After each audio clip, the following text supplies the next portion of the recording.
नमस्ते, मेरा नाम रोहित है और स्वागत है आपका मेरे चैनल रोहित स्पीक्स पर।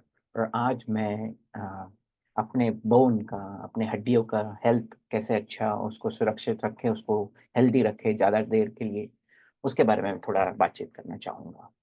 तो नॉर्मली आप सबको मालूम है, बोन को बचाना है, बोन को अच्छा रखना है, कैल्शियम खाना है। कैल्शियम खाइए, कैल्शियम का रोज़ का रिक्वायरमेंट 1 ग्राम या 1000 मिलीग्राम होता है। उसके अलावा और क्या चाहिए? कैल्शियम काफ़ी नहीं है, उसके अलावा आपको विटामिन डी चाहिए जो आपके सन सन अगर आप डायरेक्ट सन के थ्रू जाएँगे तो आपके बॉडी में विटामिन डी कन्वर्ट होता है दूसरों चीज़ों से। तो विटामिन डी चाहिए, अगर आपके पास सन का छाया ज़्यादा नहीं है, तो विटामिन डी की सप्लीमेंट भी ले सकते हैं। विटामिन के भी चाहिए जो आपके हरे सब्जियों में होता है। ये 3 चाहिए, कैल्शियम काफ़ी नहीं है अपने बोन को हेल्दी रखने के लिए। उसके अलावा अवॉइड करें, जो अवॉइड करना है वो है ज़्यादा नमक। जो सोडियम होता है नमक में वो बहुत ही खतरनाक होता है। आपका दिन का 2.3 ग्राम्स खाना है, दो 2300 मिलीग्राम्स या 2.3 ग्राम्स खाना है। उससे ज़्यादा आप खाएँगे तो आगे जाके इश्यू ही होगा उससे और मैं वो आपको बताऊँगा थोड़ी देर में। सोडा कम खाएँ क्योंकि सोडा सोडा कम पिएँ क्योंकि उसमें भी सोडियम होता है। सोडियम होता है जो वही इश्यू करता है, स्मोकिंग और कैफ़ीन भी कम लेंगे तो बेहतर है। कैफ़ीन का उतना इश्यू नहीं है जितना स्मोकिंग का है, पर उसके अलावा ये सब मेन है आपके बोन को स्ट्रॉन्ग रखने के लिए।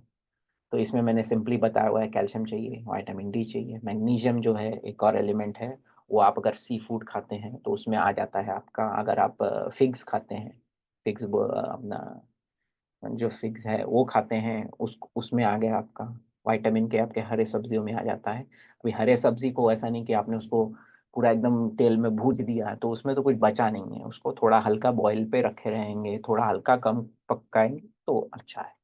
बोरोन और स्ट्रोंशियम ये 2 एलिमेंट्स हैं, अगर अगर आप बीन्स खा रहे हैं, अपना राजमा, चावल ये सब खा रहे हैं तो उसमें आ जाता है। स्ट्रोंशियम है वो आपके सी फूड डाइट में है।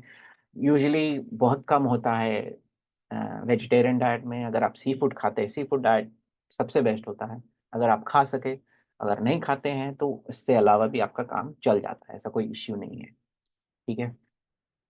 तो पहले मैं बात करूँगा आपके बॉडी में कैल्शियम को रखने में जो मेन काम करता है वो एक हार्मोन है, आपके थायरॉइड ग्लैंड से निकलता है, उसका नाम है कैल्सिटोनिन। उसका काम ये है कि वो ब्लड में कैल्शियम रहने नहीं देता, उसको निकाल देता है ताकि वो आपके बोन में जाए। और वो किडनी में भी जाता है, तो किडनी में भी बोलता है, "अरे भाई मेरा सोडियम निकाल बट मेरा कैल्शियम मत निकाल।" तो वो कैल्सिटोनिन काम करता है। इंटेस्टाइन में भी जाता है, तो इंटेस्टाइन का भी काम ये है कि जो भी बचा-कुचा है वो आपके एक्सक्रीशन से निकल जाए। तो वो उसमें भी वो कैल्शियम को बाहर निकलने नहीं देता, बॉडी में रखता है ताकि आपके बोन के पास पहुँच सके। और मेन बोन में जब जाता है, तो बोन में वो कैल्शियम को अब्ज़ॉर्ब करता है।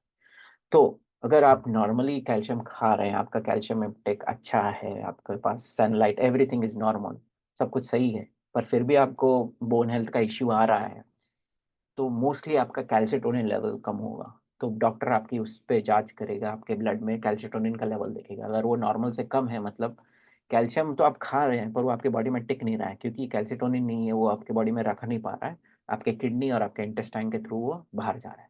तो ये एक है कैल्शिटोनिन का लेवल, अगर आप डॉक्टर चेक कर रहे हैं मतलब आपको उसको पे उस पे शक है। अगर कैल्शिटोनिन भी सही है, तो कहीं तो गड़बड़ हो रहा है। तो दूसरा जो गड़बड़ है कैल्शिटोनिन के बाद है वो है सोडियम, जो मैंने बोला नमक कम खाइए।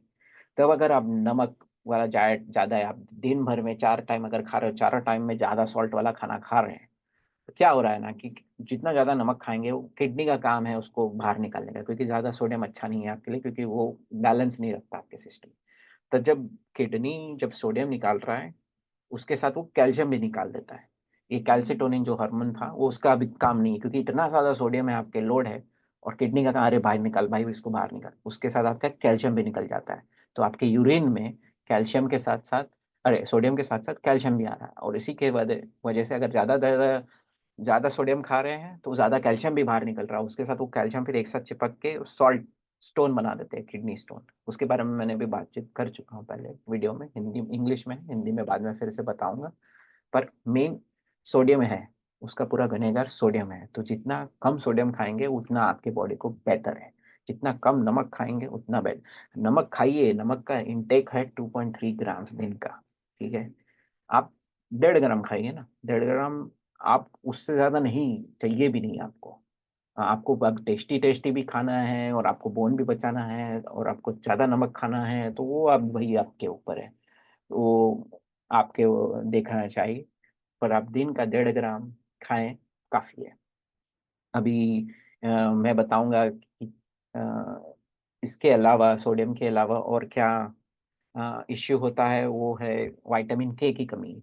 पब्लिक बहुत इग्नोर करती है विटामिन डी और के को, पर वो चाहिए आपको आपके बोन के हेल्थ के लिए, तो उसके भी नहीं मिल रहा है तो उसका सप्लीमेंट भी खा सकते हैं। अभी नॉर्मल रिक्वायरमेंट मैंने पहले ही बता दिया, दिन का आपको 1 ग्राम कैल्शियम होना चाहिए आपके सिस्टम में, ठीक है? और अगर आप ऐज कर रहे हैं तो वो 1.2 ग्राम हो जाता है या 1200 मिलीग्राम हो जाता है।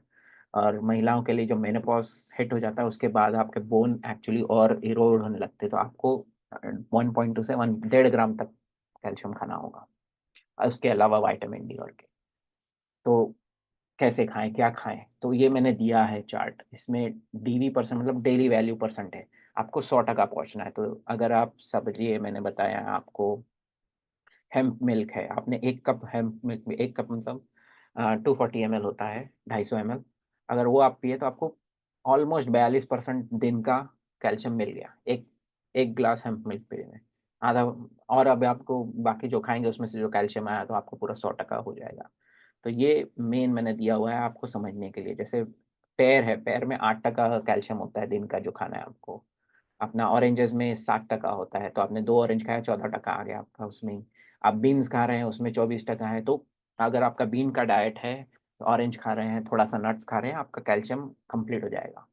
और आप थोड़ा-सा हरी सब्ज़ी खा रहे हैं, परफेक्ट है ये आपके लिए। तो ये मैंने दिया हुआ है वैल्यूज़, ये आप अपने हिसाब से देखिए आपको जो जमता है। पर इसका मतलब ये है, जो ये नंबर दिया हुआ है, उसको 100 पहुँचाना है। तो आप अगर 2 आधा कप है, तो अगर 2 कप खाएँगे तो ये ऑलमोस्ट 76% हो गया आपका टोफू। तो ये सब इन है। उसके अलावा मैंने सिंपली दिया हुआ है, दही खाइए ज़्यादा, बेस्ट है आपके लिए, प्रोटीन भी मिल गया, कैल्शियम भी आ गया। दूध कम पिएँगे चलेगा क्योंकि उसमें शुगर ज़्यादा है, लैक्टोज़ तो प्रॉब्लम मैंने पहले ही बता चुका हूँ। दही सबसे बेस्ट है क्योंकि उसमें बैक्टीरिया वो आपके गट को भी अच्छा रखता है। उसके अलावा आपके पास तिल है, तिल सबसे बेस्ट है। इसमें भी दिया हुआ है सेसमे सीड्स, 1/4 कप, 35% कैल्शियम है और उतना ही उसमें प्रोटीन भी है। तिल सबसे सस्ता और सबसे इम्पोर्टेंट सोर्स है आपका, भून के खाओ उसको, इतना 4 चम्मच भी खा लिए, मीठा के साथ, हनी के साथ खा लिए, काफ़ी है आपको, आपका कैल्शियम आ गया, आपका प्रोटीन आ गया। उसके अलावा इसमें मैंने दिया है सोयाबीन, हॉर्स ग्राम, राजगिरा का आटा, ये सब तो आप आपके ऊपर है, वो आप खाइए। पर एकदम सिंपल में चाहिए कि मैंने खाया ना, तिल सबसे बेस्ट है, वो गर्मी भी पैदा करता है गर्म देशों में, खासकर इंडिया में। पर तिल सबसे बेस्ट है आपके प्रोटीन और कैल्शियम का रिक्वायरमेंट कंप्लीट। उसके अलावा फिर आपके बीन्स हो गए, राजमा, नाचनी अरे राजमा, चौली ये सब खाएँ, बॉइल्ड कम नमक में बेस्ट है। वो आपको रखेगा आपका कैल्शियम और प्रोटीन लेवल सही। आशा करता हूँ ये वीडियो आपको थोड़ा आइडिया दिया होगा कि आपके बोन को कैसे थोड़ा स्ट्रॉन्ग रखें ज़्यादा देर तक। इस और इसी का फ़ायदा आपको आगे जाके ये होगा, आपका बॉडी ज़्यादा झुकेगा नहीं, इश्यू नहीं होंगे, ज़्यादा देर तक आप उसको बचा सकेंगे। आशा करता हूँ ये वीडियो आपको अच्छा लगा होगा। इसके बाद मैं और बनाऊँगा और भी टॉपिक्स पे, मिलते हैं अगले वीडियो में।